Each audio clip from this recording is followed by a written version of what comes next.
ফেসবুকে আমাদের সবারই একটা আইডি আছে। কিন্তু আইডির পাশাপাশি অনেক সময় আমরা অ্যানাদার প্রোফাইল খুলে ফেলি। কিন্তু ওই প্রোফাইল ডিলিট করতে পারি না।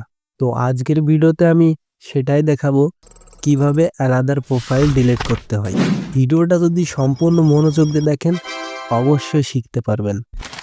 আমি বেশি কথা না বাড়াই ভিডিও শুরু করব। প্রথমে আমরা ফেসবুক অ্যাপে প্রবেশ করব। ফেসবুক অ্যাপে প্রবেশ করার পর আপনাদের যে অ্যানাদার প্রোফাইল ওইটা সুইচ করে নিতে হবে। সুইচ করার জন্য এই প্রোফাইলে ক্লিক করে আমরা আমাদের অ্যানাদার প্রোফাইলটি সুইচ করে নেব। তো আমি আমার এই যে পায়েল নামে একটি আইডি, এই আইডিটা ডিলিট করব। আইডিটা সুইচ করে নেওয়ার পর উপরের ডান দিকে একটা প্রোফাইল আইকন দেখতে পাবেন, এইখানে ক্লিক করবেন। এইখানে ক্লিক করার পর বাম দিকে 3 ডট মেনু আছে, এইখানে ক্লিক করবেন। এখানে ক্লিক করার পর নিচে যে setting option, setting and privacy, এটার ভিতর প্রবেশ করে সেটিংয়ে প্রবেশ করবেন।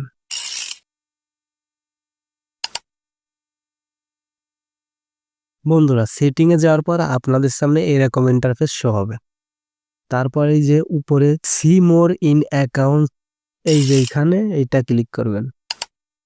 এটা ক্লিক করার পর নিচের দিকে এই যে পার্সোনাল ডিটেলস নামে একটা অপশন, এখানে ক্লিক করবেন। পার্সোনাল ডিটেলসে ক্লিক করার পর আবার ওর নিচে অ্যাকাউন্ট, এইটাই ক্লিক করবেন। তারপরে যে মাঝের এটা ক্লিক করবেন। আপনাদের মেন প্রোফাইল এবং অ্যানাদার প্রোফাইল শো হবে। তো আমি অ্যানাদার প্রোফাইল ডিলিট করতে চাচ্ছি, অ্যানাদার প্রোফাইলে ক্লিক করব। দুটি অপশন আসবে আপনাদের সামনে, একটা ডিলিট প্রোফাইল আর একটা এই যে প্রোফাইল। আমি ডিলিট করতে চাচ্ছি, ডিলিট প্রোফাইল সিলেক্ট করে নিচে যে কন্টিনিউ নামে একটা অপশন দেখতে পাচ্ছেন, কন্টিনিউতে ক্লিক করব। দেখাচ্ছে কতজন ফ্রেন্ড, কয়টা পোস্ট, হ্যাঁ এগুলো দেখাচ্ছে। তো এগুলো আমরা যেহেতু আইডি ডিলিট করব সবই ডিলিট হয়ে যাবে। তারপর আমরা এই কন্টিনিউতে ক্লিক করব।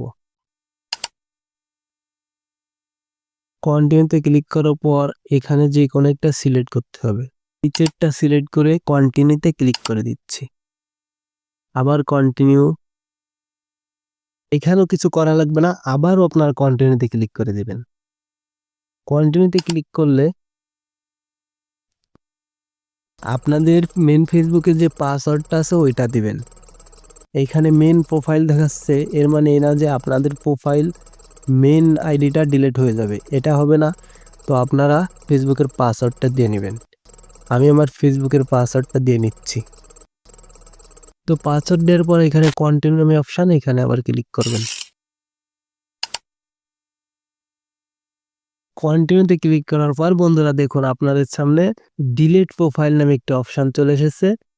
ডিলিট প্রোফাইল, এইখানে ক্লিক করার সঙ্গে সঙ্গে আপনাদের প্রোফাইল ডিলিট হবে না, 1 মাসের মতো সময় লাগবে। এর ভিতর যদি আপনারা অ্যাকাউন্টটা সুইচ না করেন বা লগ ইন না করেন, আপনাদের ওই প্রোফাইলটা ডিলিট হয়ে যাবে। তারপর আপনাদের মেন প্রোফাইল নিয়ে চলে আসবে। তো ভিডিও ছিল এই পর্যন্ত। যদি ভালো লাগে একটা লাইক করবেন।